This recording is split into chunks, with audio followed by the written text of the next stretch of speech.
one key skill that we see now, really in terms of high demand, is the softer skill set, the ability to listen, learn, and influence. And where we've seen a lot of success is individuals perhaps having a number of analogies under their belt to effectively communicate to those non-technical individuals. So what's your go-to, Robert? And what's one that you've perhaps heard of that you find quite amusing?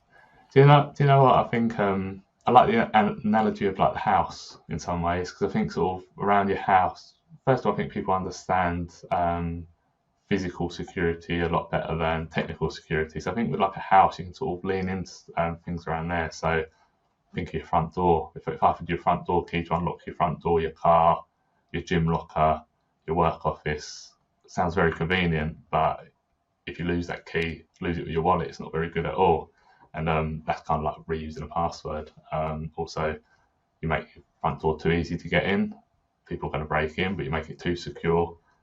You brick up your front door, you're not going to get in. So I like sort of seeing analogies of around the house, sort of boiler stops working. It's like, well, what could that be? That's like your software stopped working and things like that. So you need to service that regularly. That's your cyber essentials. I like the house analogies for that one.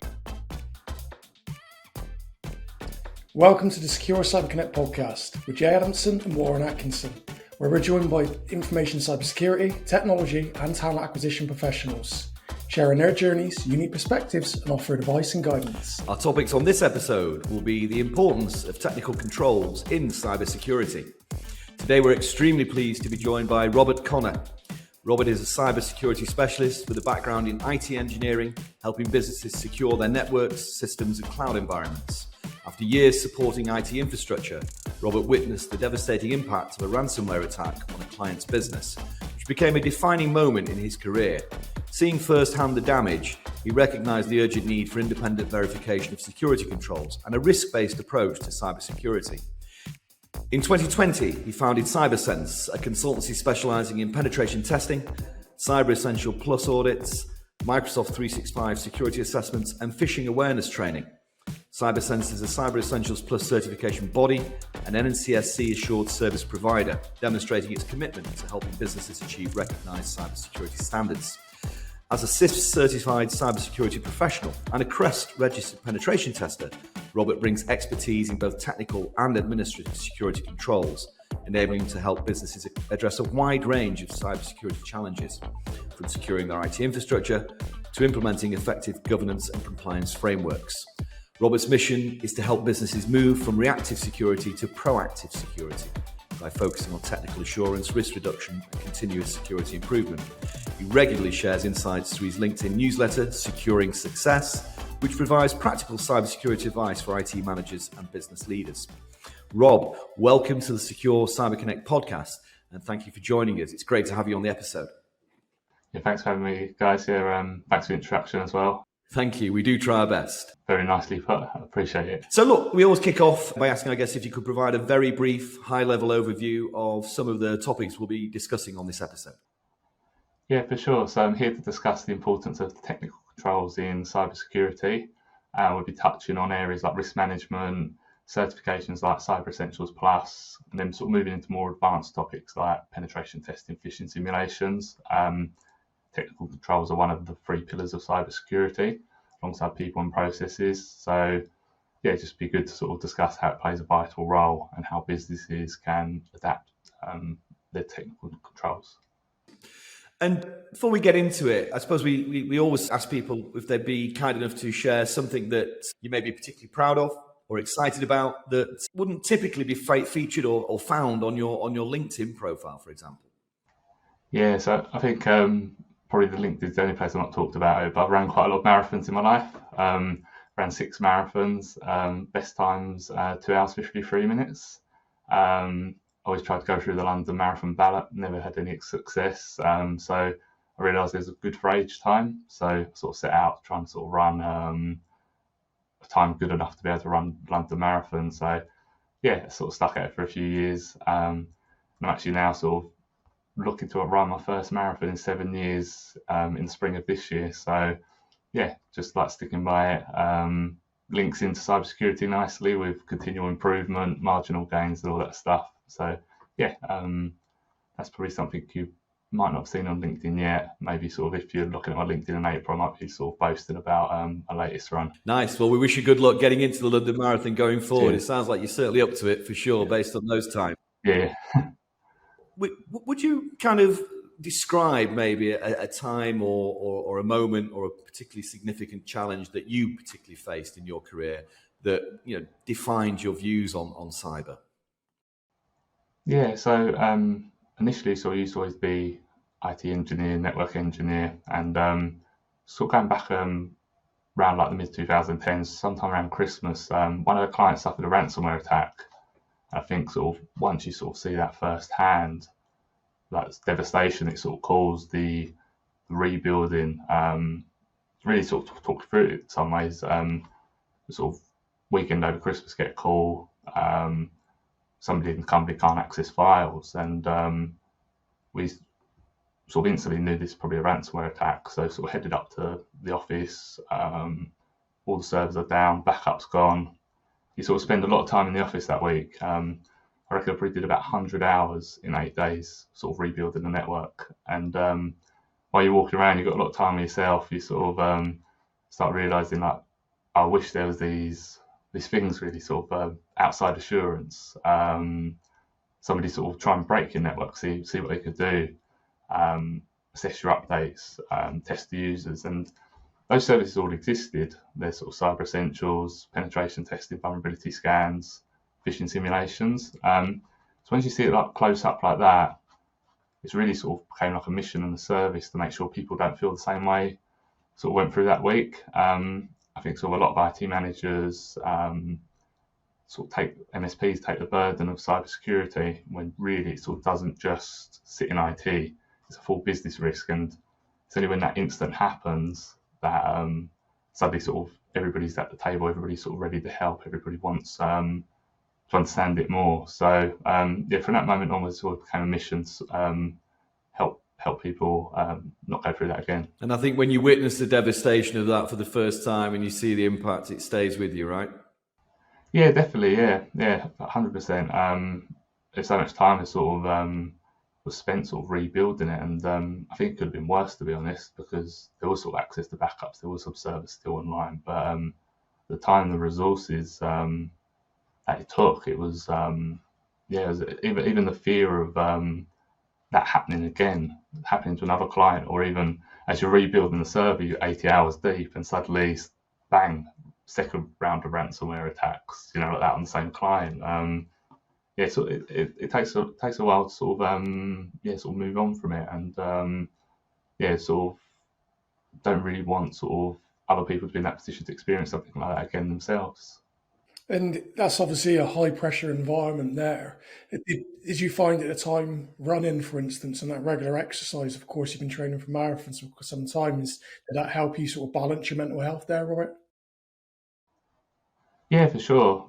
I didn't get to the gym for a while after that, but sort of gym was always an escape place for things like that. We could sort of switch off, but yeah, definitely sort of helped. Big thing was sort of marathon running, sort of continue improving, marginal gains, learning from things. So it was really sort of a case of switching your mind on that point as well, and sort of learning, sort of absorbing as much as you can, sort of understanding what happened, what you can do differently in the future to sort of make sure things don't happen like that happen to other clients, other customers, future partners. When we're a cybersecurity company. No, most definitely. We see a lot of organisations miss that when it comes to incidents. They don't spend the time to reflect. They rush out to try and sort of rectify what it is, but they don't really find out what the root cause is, and they don't put steps in. They don't learn from it. So it's important to take that break, of course, and reflect. Yeah, when you feel like you failed, it's always it's sort of, some people sort of go in a hole in that sense, but it's probably the best opportunity to learn, isn't it? And sort of understanding what happened, how you could sort of be more proactive to things like that with certain services. That became like a passion from that point onwards. Certainly agree with you. And sort of moving away from that, I know we've discussed this many times as a topic that Jay and myself discuss with a lot of security leaders, and many organizations still see cybersecurity as an IT responsibility as opposed to a business risk, as you mentioned earlier.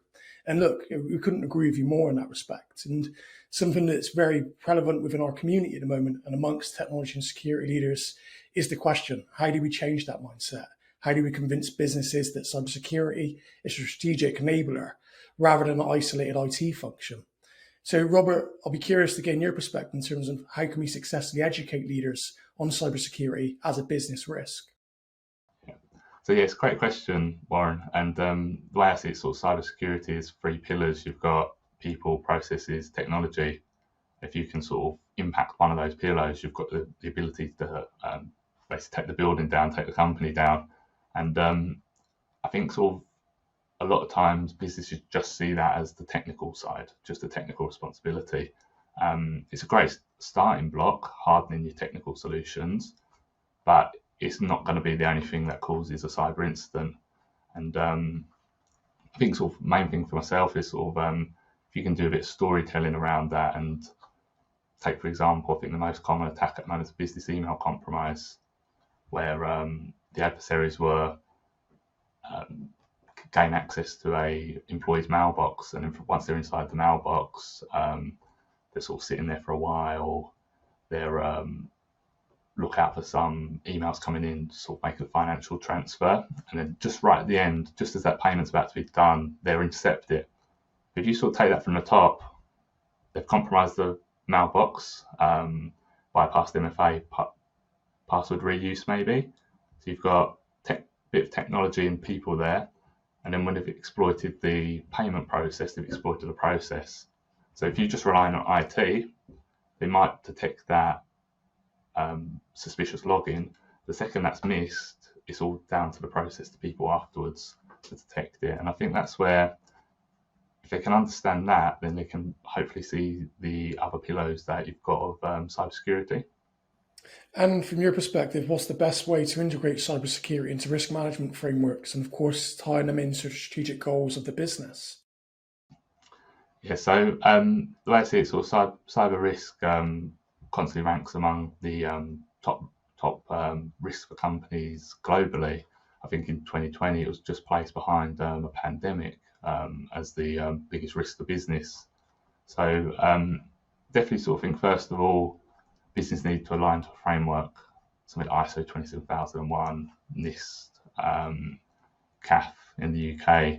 If you sort of align to those, see it as a business enabler, not just a function of IT.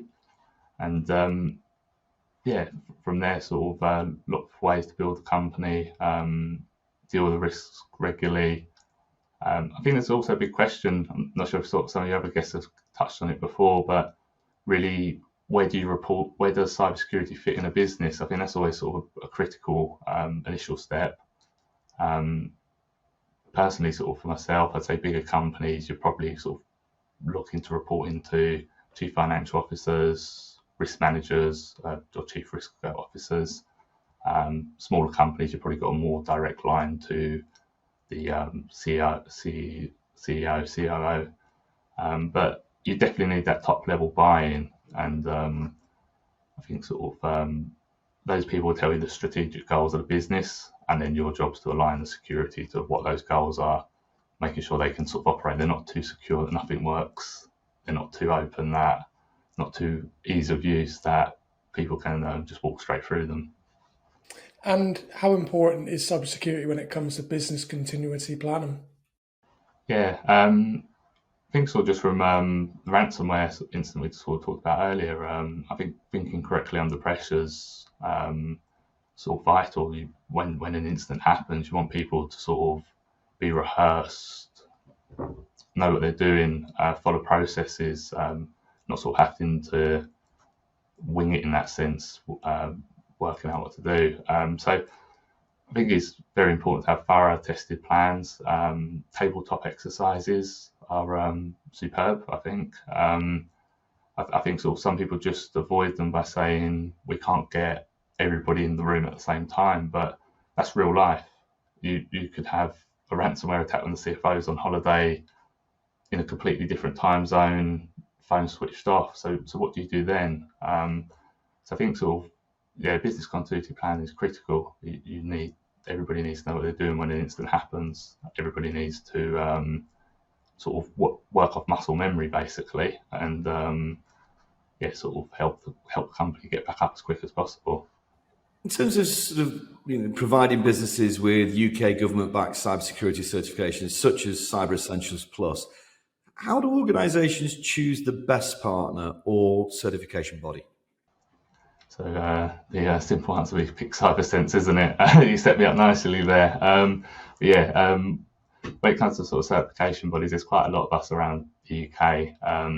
Possibly just to cover for any listeners that might not know what Cyber Essentials is outside the UK. It's a UK back scheme. It's designed to ensure companies have the most basic controls to prevent the most common cyber attacks.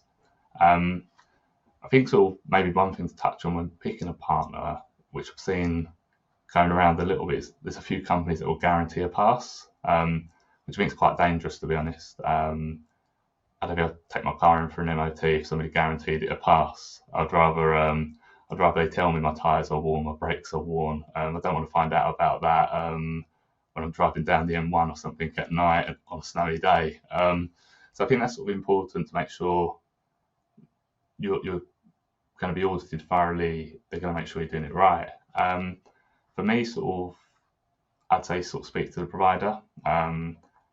When you're being audited, what are they sort of offering you one scan? Are they offering you any remediation advice? For us, when we're conducting the audit, we'd be there to sort of provide remediation advice, rescan, ensure you're doing everything right, and then sort of off the back of that, hopefully sort of able to resolve all the issues within 30 days past the assessment. And from there, we sort of provide you with some detailed lessons learned, remediations, help you sort of comply going forward, because it's not like as much as moment in time assessment, you want to be meeting the standard all year round. No, it's a great point you raise and a great analogy, but I think that a lot of companies do look at these things as if trying to just get the certification and it completely forget and undermine the entire reason they're doing it in the first place. It's absolutely. And I suppose but leading on from that, what advice can you give companies on adopting this sort of continuous and ongoing improvement approach, rather than just treating it as a one-time certification, for example? Yeah, for sure. So I think medium, larger companies, they really sort of need to lean on the resources. They've got like the remote management, any sort of asset management tools they've got to track the devices and that. But predominantly sort of the smaller, medium businesses that we deal with, I believe sort of there's unique ways you can approach it. And I think sort of if you're relatively small team, you haven't got the resources, the access to that, utilising team meetings, maintaining asset lists are great ways to keep on top of it. Devices don't update that often, so if you update your device, it's a 10-second notification at the end of a Teams meeting. Say, if you've got an iPhone, make sure you've updated it before the next meeting. Windows computers generally sort of update well, second Tuesday of the month. And even sort of integrating Cyber Essentials checks at onboarding. When you sort of get a new device, make sure that device is set up to meet Cyber Essentials standard. Obviously, so much work from home these days. If people work from home, they've got to bring your own device, bring your own disaster, whatever you want to call it. As they sort of enroll that device with your organisation, take sort of 10-15 minutes, go through a checklist, make sure everything meets the standard. Because once things are set up properly, it becomes a bit of a formality maintaining it afterwards. Initially, the first assessment you ever do, first Cyber Essentials Plus assessment, will always find things that you can get on top of, missing updates, people with software on the computers they're not aware of. So first one's difficult, second one, have the checklist in place, learn from the lessons of the first one, make sure sort of onboarding, everything's done well, new device, follow a checklist. And I think with that, it makes the process a lot smoother going forward, and gives you that reassurance as well that you're constantly meeting Cyber Essentials, not just meeting it on that one day you've got the assessment. Where we've seen organisations perhaps succeed in that is getting the buy-in from HR, even talent teams, having these processes and procedures in place from day one, especially when it comes to onboarding new employees and contractors, for instance. Yeah. So even if I've understood you right there, Warren, that's sort of coming back to where people see IT as a function of the IT team, but right there, the onboarding process is controlled by HR. So is that something they can sort of handle in the process with them? You sort of bringing other areas of the business into them to help with that process of making sure you're secure from the start. Sort of using a bit of an industry cliche, but you're getting your security champions right there to help you sort of ensure you're meeting government standards constantly. And sort of briefly, I want to get your opinion on sort of semi-automated compliance or even automated. There's a lot of vendors out there sort of saying that they've got the golden bullet as such. And Jay and myself have had loads of conversations across the globe, and there's mixed opinions on that. But what's your thoughts on that briefly? Yeah, it's a good question. It's controversial. I think there's still sort of a lot to be said for the manual audit and make sure that tool's doing what it says, whether that's you wait for your Cyber Essentials Plus assessment or you conduct the internal audit yourself to make sure that's being done. I think there's sort of some non-negotiables, like users shouldn't have local admin rights, devices should be updating regularly, you should be running sort of supported versions of Windows 11. So I think there's sort of you should have sort of antivirus on your computer as well, firewalls enabled. So a lot of that sort of should be able to take care of itself. Possibly don't need a specialist product just to tell you you're doing that. You've probably got the resources already with things like Microsoft 365 to keep on top of that. Secure Cyber Connect community have got an urgent announcement. We're excited to share that the Secure Cyber Connect podcast is hitting the road. In partnership with some of the leading cyber and tech events in Europe, we recorded a series of exclusive pre-event special edition episodes featuring speakers, innovators, and leaders driving real change in the industry. And that's not all. We'll be on site hosting live interviews with senior security and technology leaders and speaking directly with attendees to capture their insights and voices. So this is your chance to not just watch the conversation, but to be part of it.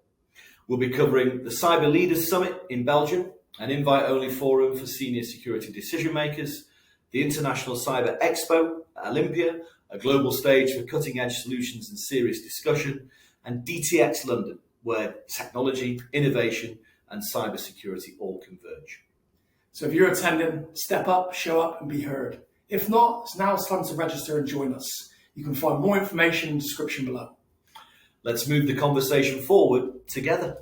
For all of us at Secure Cyber Connect, we look forward to seeing you there.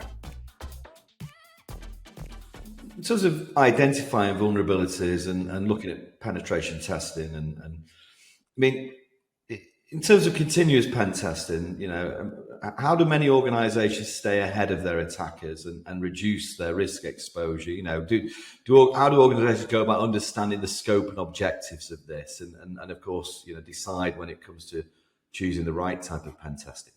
Yeah, that's great point. I think always we say sort of that identify the crown jewels, what's most critical, what if what's like where can we do the maximum damage. But I think it's also worthwhile with companies to list scenarios, run through scenarios that could happen to cause cyber incidents. So if a company might have a web application holding all their critical employee business data on it, but think like the insider risk, what could somebody do from sitting at a computer? So I think if you can base your penetration test at scenario situations, it's can be quite powerful. You can have that sort of constant service, different angle, different approach to what you're doing.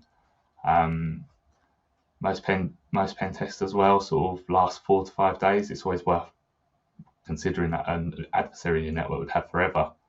If they've got a foothold in your network, then you're not acting in 5 days. They're going to possibly act in 180, if not a year. So, scenarios is the way to go, I think, with this. And make sure sort of you've thought of everything. When you think of a new one, have that one listed, ready to go.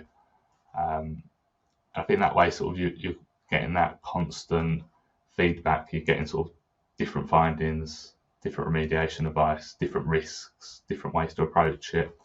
And I think that could help companies stay on top. Company size makes a big difference as well. Smaller companies probably going to need pen tests less often than a larger one, which probably goes without saying. And going back to what we talked about in terms of treating this as, we talk a lot about pen testing, but not so much about post-test activities. The aftercare. What are the best tips, for organisations so that aftercare is maintained and monitored? Believe it or not, guys, I'd say the most important thing for a company to do post-test activities is to actually remediate the findings, because you'll be surprised how many times we following year with a company to do a pen test or see the previous report and they haven't remediated the findings, and straight away those vulnerabilities are still an issue. Beyond that, I think you've got to identify root causes, whether that's there's not a process in place to keep things up to date, whether it's educational, people might not be aware of what the risks are, and then take those lessons learned, formulate into a roadmap over the next year, put in some checks for people to do regularly, make sure things are up to date, configured correctly.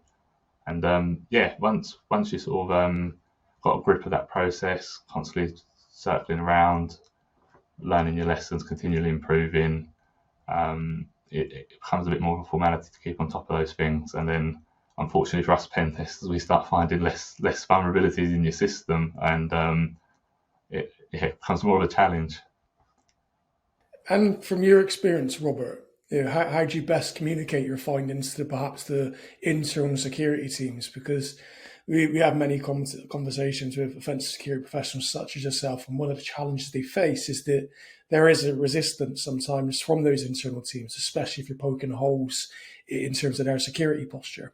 So how do you communicate that effectively and to ensure they're happy with these findings and there's repeat business for yourself? Yeah, it's a great point. I think when it comes to penetration tests, maybe I'll just take it to the top of how we'd report it. And I think first of all, sort of detailed findings aimed at your business owner so they can understand the risks. I had an old IT teacher who said, write it like your grandmother can understand it. And that's very vital at the top. And when it comes to detailed findings, I just think you've got to produce as much evidence as you can. So give a description, show what you've done, allow them to replicate the problem, explain why you think it's this level of risk, but then also provide actionable advice as well.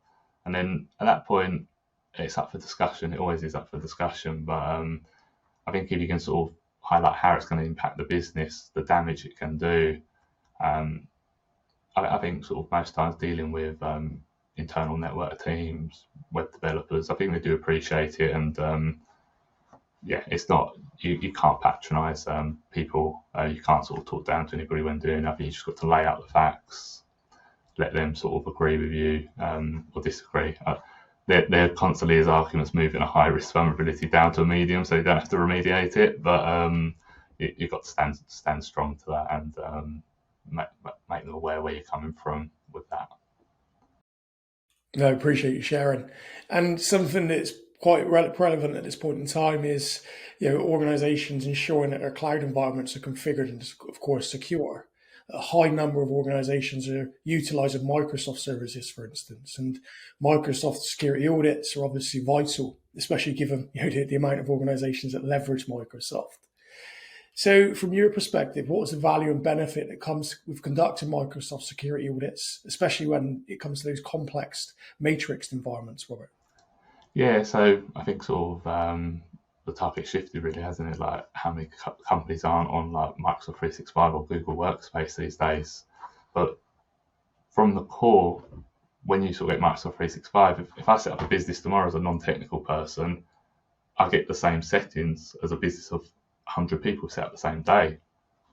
So what you've got is you've got an issue there where it's more focused, I'd say, at ease of use, where it's designed to be easy. So I, as a non-technical person, could set up a business straight away and have my emails working, have my OneDrive working.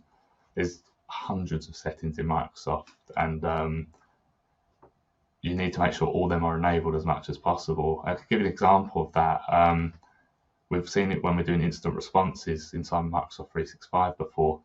If you created your tenant before 2019, auditing may not be switched on. If you think of like an instant response, you want to see what's happened. Let's talk about that business email compromise earlier. The first thing they'll do when they're in an inbox is to find out your key dealings and move those emails out the inbox into a subfolder. And that will be shown in auditing. That will give you the IP address, who done it, what time, where. So that sort of gives you an indication of when the account was compromised. But without the information, auditing switched off, you've got nothing to go on, nothing to understand what's gone on, what's happened. That's sort of one example. We've seen that a few times. And then if you go into sort of the Microsoft 365 security settings and stuff like that, there's some nice features sort of to show the emails came from external. You can have a notification to say you don't normally talk to this person. So that's quite useful. If somebody emails me, they've spoofed an email address, done like sort of a minor character change, that can be the difference between sending 100,000 to the right client or the wrong client. Just that little notification. There's so many little settings inside Microsoft 365 like that. Given the amount of business they're using it, it's just it's sort of got to be reviewed at least sort of once a year, I'd say. Yeah, and I think something that we've spoke about recently is the fact when you're going for those Microsoft security audits, you can actually identify some of the services that aren't turned on. A lot of businesses pay for these subscriptions and they're not utilizing the features to the fullest until the end of that cycle, or if someone like yourself comes in and gives them a review. So I think that audit also enables them to identify opportunities as well. Would that be safe to say? Yeah, it's a great point, as like you rightly said, that a lot of people, they've got licenses and they think by enabling that license all the other security settings will be switched on with it, but that's not the case, and it does require somebody to go in, identify those settings and configure them correctly for the business. So yeah, the security audits provide a real value in that respect. And look, the obviously the surface, especially of individuals working from home, for instance, has certainly expanded over the last several years. IoT's obviously exploded onto the scene, various subscription-based models when it comes to SaaS and even AI products, as well as unauthorized cloud storage, of course. It's a challenge for a lot of organizations. So how do we address shadow IT when it comes to the audits, for instance? Yeah, so it's a massive challenge, isn't it? Because I think people always find a way to do their job easier. So the more roadblocks you put in place, the more they're going to try and find ways to circumvent them. So I think sort of larger companies, we sort of don't specifically deal with larger companies so much, but Defender for Cloud, if you're in that Microsoft world, is probably a must, I'd have thought, to sort of identify services that are being used. But I'd say sort of the small and medium companies that we deal with, education is the key. Sort of make people aware of the risks, the benefits of avoiding them, meeting compliance standards. I think as well, just sort of creating a feedback loop, being open. If you say to sort of your employees, like if there's a cloud service you want to use, what's the function to it? Because one, the tool might already be available to them, they're not aware of it. Two, if the employee thinks it's going to enhance their work, it might enhance you as a business as well.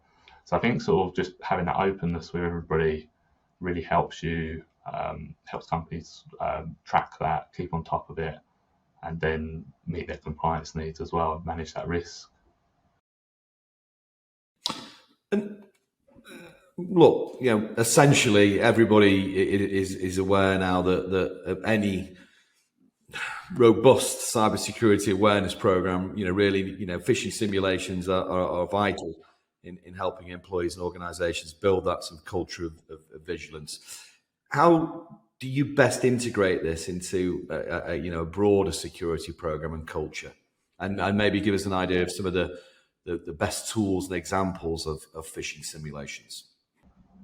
Yeah, for sure. So the first thing is phishing is probably your number one attack vector. If the audience are familiar with the MITRE attack framework, it shows the tactics, techniques, and procedures used by adversaries. And the adversaries have to get initial access. They have to access the company some way, and phishing's probably the easiest way. They can bypass multi-factor authentication. If you just rely on a password, it's pretty straightforward. But I think sort of with phishing awareness training, the most important thing to understand is it's got benefits to people in their personal lives. It's like a massive benefit to them in their personal life. And as much as a company can transfer money to the wrong person, an individual could do that as well.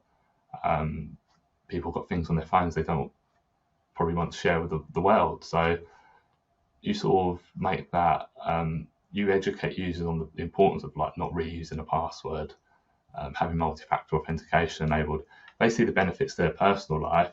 If they can understand it through phishing and staff awareness training, that makes them more secure. But they bring that cyber hygiene into work.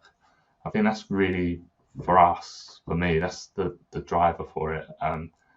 Yes, I think it's important to make sure it's informative, aimed at the right audience for companies. Seen some that are like a bit too gamified, to be honest. Seems sort of a bit more like a sort of an old Nintendo game and things like that. I think sort of just keep it to the audience it's aimed at. Explain the risks to their personal life. It could help their children, their parents, their grandparents, and I think people appreciate it when it's when it's delivered to them that way. In terms of sort of example tools, I'm aware of Know before. We've used GoFish, which is an open source platform.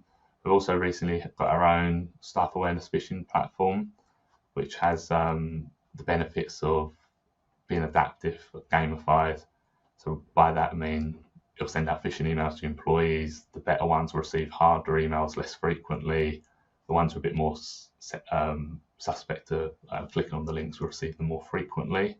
The easier ones, and sort of moves them up. And then the gamified elements based on, you could run it over a few months and the best staff member will come out on number one. So sort of there's an element of that, people like that, to reward them for that.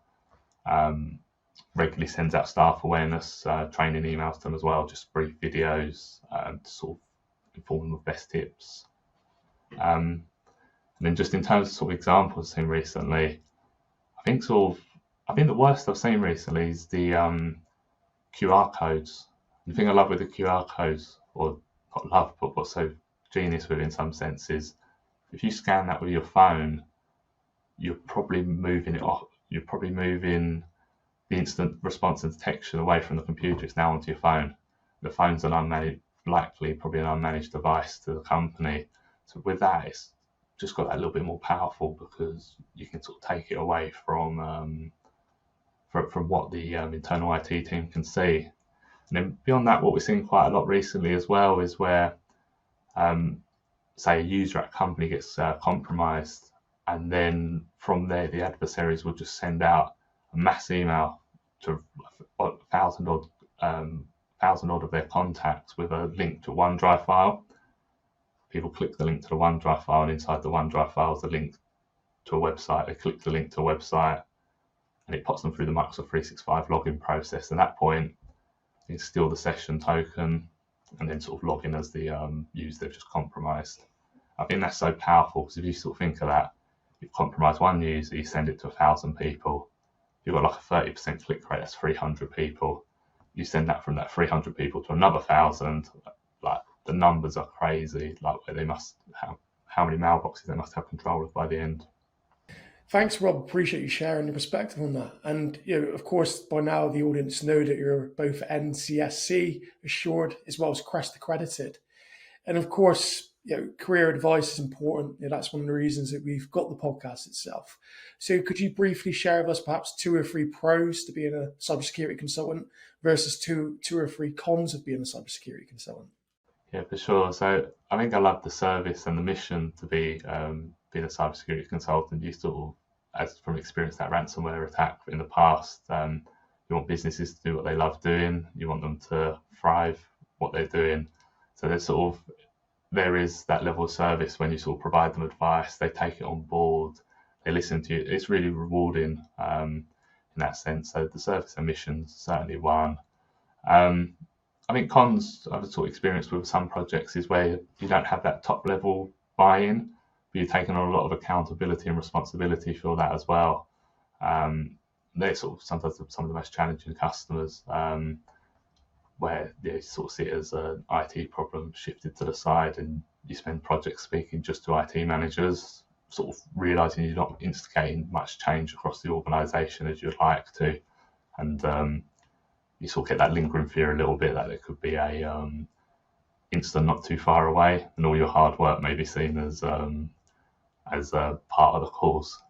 That's brilliant. Appreciate you sharing, Robert. And for those younger individuals that are entering the industry and looking to perhaps get in that cybersecurity consulting route, what piece of advice would you give those versus those that are looking to advance and move into principal or even founder opportunities such as yourself?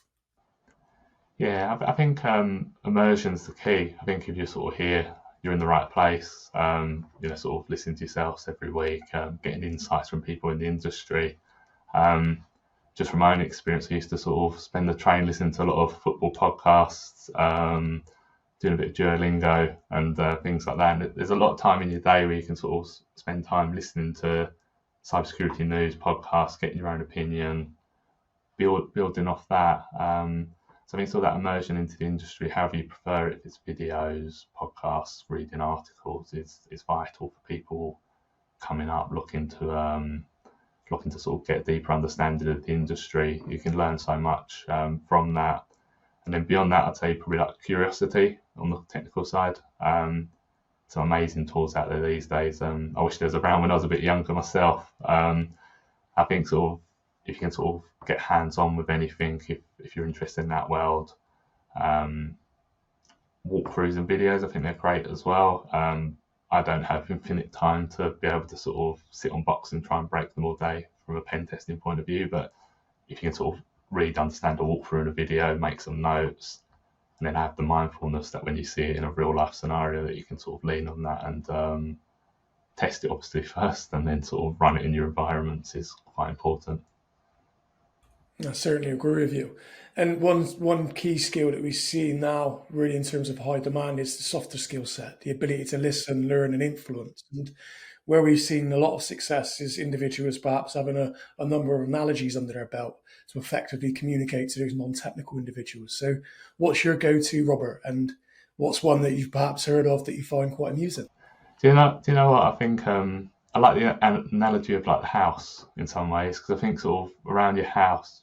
First of all, I think people understand physical security a lot better than technical security. So I think with like a house, you can sort of lean into things around there. So think of your front door. If I offered you a front door key to unlock your front door, your car, your gym locker, your work office, sounds very convenient. But if you lose that key, lose it with your wallet, it's not very good at all. And that's kind of like reusing a password. Also, you make your front door too easy to get in.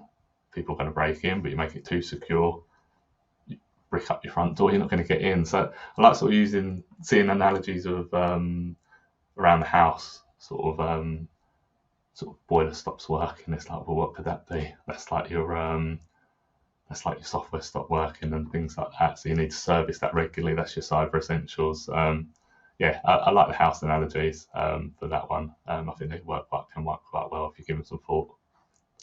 So yeah, what's one key sort of skill or mindset shift that that's been crucial for your own success?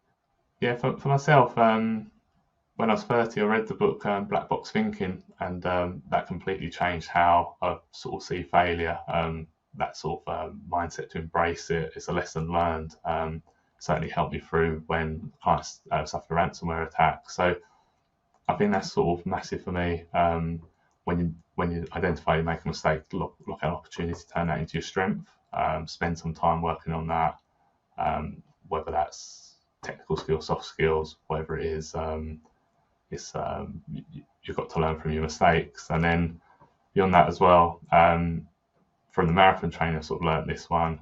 It's about sort of focusing on the process, not the goal.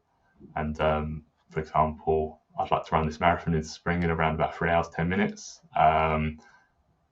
That's the goal, but focus on the process, list out the process, what I'm going to do. So that would be like eating well, drinking well, training hard, making sure I hit like 80, 90% of the runs I need to do, and then being in the gym, doing the strength training, even a stretching train that not many people like. So I think sort of that focusing on the process, not the goal.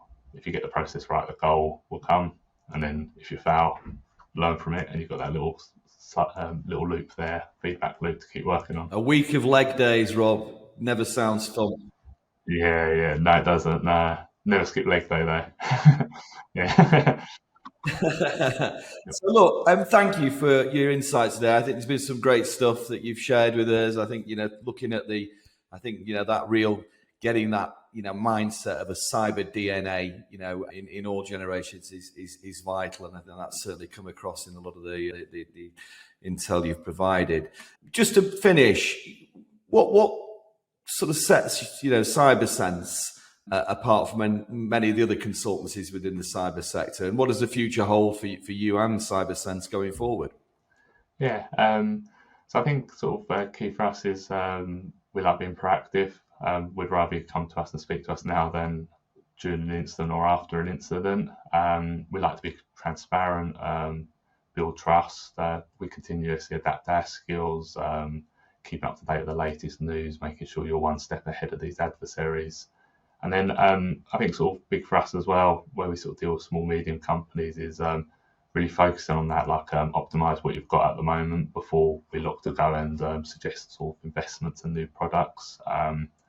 With like Microsoft 365, as we were discussing earlier, you've got so many settings in there that can sort of be enhanced to make you more secure. So sort of leverage that before somebody goes and offers you that silver bullet that may or may not do what it says on the tin.